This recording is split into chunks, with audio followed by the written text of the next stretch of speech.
Eh bien, nous voici de retour à Agen 2016, en quasi direct de la remise des prix, puisqu'on reçoit évidemment la championne de France 2016, Sophie Millet. Bonjour Sophie. Bonjour Stéphane.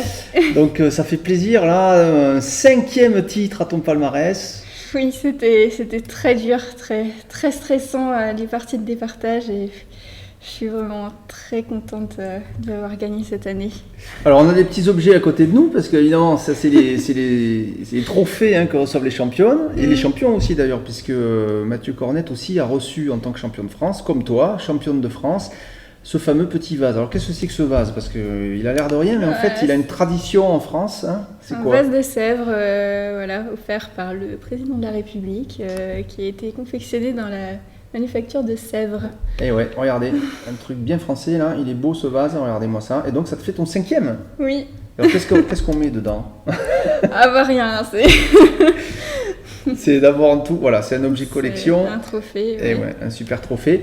Et puis évidemment des fleurs, c'est Jocelyne Wolfangel qui offre aussi des fleurs, qui s'occupe des filles en France. Oui, toujours très attentionnée avec ses filles. Voilà.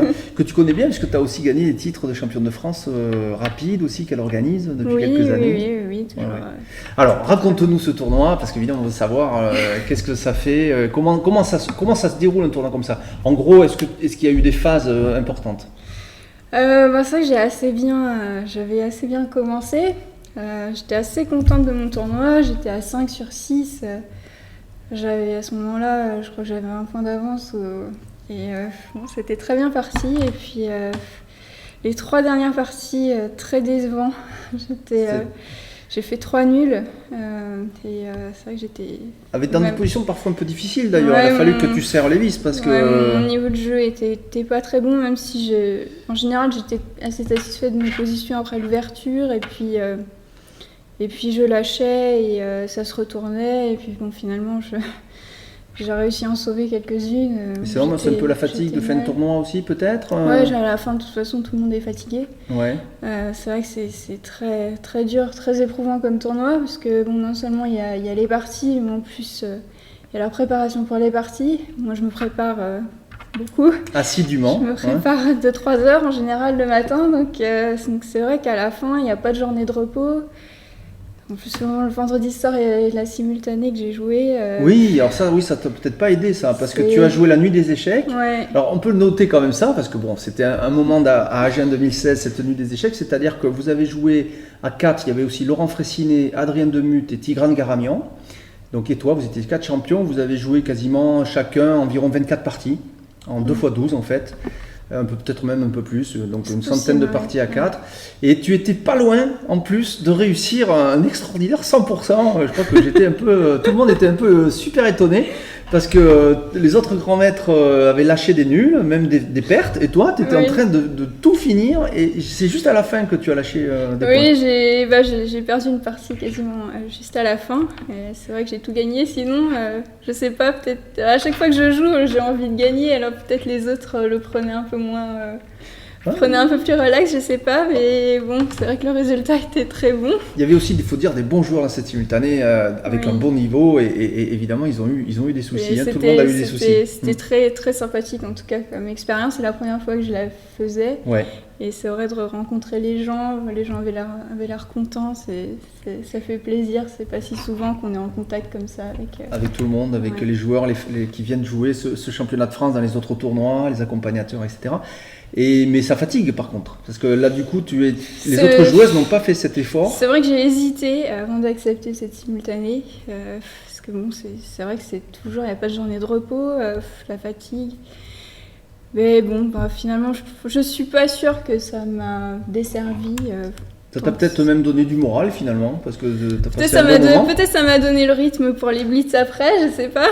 Oui, alors un dernier mot sur le tournoi, puis on parlera aussi après peut-être de l'avenir, parce qu'avec un nouveau titre de champion de France, il y a peut-être d'autres choses que tu as envie de faire derrière. Mais évidemment, donc ce titre de champion, c'est décidé au départage. Donc vous étiez finalement, après ta nulle face à Almira et la nulle de Natacha Benmesba face à Sylvia Colas, vous étiez 3 ex-aequo, donc Natacha, Almira et toi, et il a fallu vous départager dans un mini tournoi de blitz.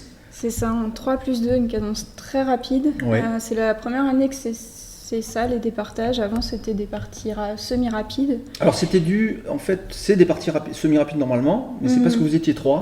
Non, il me semble que le règlement, même en cas de deux joueurs, ça a changé et c'était des blitz. C'était prévu que ce soit des blitz. D'accord. Donc c'est vrai que c'est 3+2, ça va très très vite, c'est un petit peu aléatoire. Je crois que le plus important, c'est de garder ses nerfs. Bon, j'ai réussi à le faire sur ces départages. J'avais joué des départages déjà il y a déjà un petit moment, quelques années contre Sylvia Colas, que j'avais perdu. J'avais pas du tout réussi à maîtriser mon stress. Et là peut-être, voilà, l'expérience, ça m'a aidé. Ça s'est bien goupillé. Ça s'est bien passé. Ouais. Ouais. Donc une magnifique 5e victoire. Alors ça te fait, les années de titre, c'était 2003. Ouais, 2003, 2008, 2009 et 2011. Et donc 2016. C'est ça, 5 ans après. 5, ouais, c'est pas mal. 5, alors en termes de record aussi, en termes de palmarès, parce que moi je m'intéresse aussi à l'histoire, au palmarès, mais tu rejoins Christine Fleer et Milinka Milini, justement, qui avait gagné beaucoup de championnats dans les années 70. C'est un peu elle qui avait relancé ce championnat de France féminin. Et tu es juste à une victoire du record absolu de Almira, qui était là aussi cette année et qui n'est pas passé loin d'ailleurs, hein, parce qu'elle était au départage et c'était très tendu. Ouais.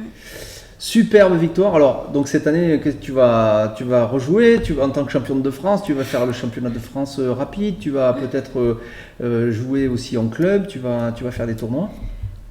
C'est vrai qu'à la base, j'avais décidé de ralentir un petit peu parce que j'étais un petit peu dans une mauvaise passe. Mon elo a beaucoup baissé ces dernières années. Et c'est vrai que là, ça fait quand même beaucoup de bien au moral d'avoir gagné ce tournoi. Je m'étais beaucoup préparée pour ce championnat. Et ça me remotive. Donc oui, je vais jouer par équipe en France, bien sûr, et puis en Allemagne avec mon club de Schwäbisch Hall. Et en Angleterre, avec le club de Guildford. Donc voilà, après au niveau des tournois, il y a les Olympiades qui sont très bientôt. Ouais, c'est important ça, oui. Voilà. L'équipe de France. C'est ça. Avec Mathieu Cornette, champion de France, en coach. Belle équipe. Ouais, c'est pas mal, quoi. Le champion de France dans l'équipe féminine pour coacher l'équipe féminine, qui vous entraîne, qui est sélectionné aussi, tout simplement. Oui, c'est lui encore qui sélectionne. Alors je sais pas, est-ce qu'il va garder ce poste maintenant qu'il est champion de France? Il pourrait aussi se dire, je démissionne parce que je vais faire des grands tournois, mais pas avant les Olympiades, je pense que. Non, il va jouer ses Olympiades. Là, il a le moral, je pense, même c'est bien. Il va nous donner son énergie positive pour ce tournoi, c'est important. Bien sûr. Ok, ben voilà, super. Merci beaucoup, Sophie Millet, de nous avoir. Merci, et j'ai envie de remercier toutes les personnes qui m'ont soutenue pendant ce tournoi. J'ai reçu plein de messages et ça m'a beaucoup aidé aussi pour affronter ces blitz de départage décisifs. Et voilà, merci à tout le monde. Voilà, merci à tout le monde de nous avoir suivis aussi sur Diagonale TV avec tous ces champions qui sont passés sur le studio. Et avec qui, bien sûr, on a beaucoup de plaisir à commenter leur partie ou à faire le bilan du tournoi ici, comme avec Sophie, donc, qui était déjà passée, qui a déjà commenté une partie que vous pouvez voir, et qui là nous a donné des super impressions, juste à chaud. Elle vient de recevoir son titre de champion de France officiel, il y a 5 minutes. Super, donc merci à tous, et donc je vous donne rendez-vous lors de prochaines aventures sur Diagonale TV. Au revoir. Au revoir.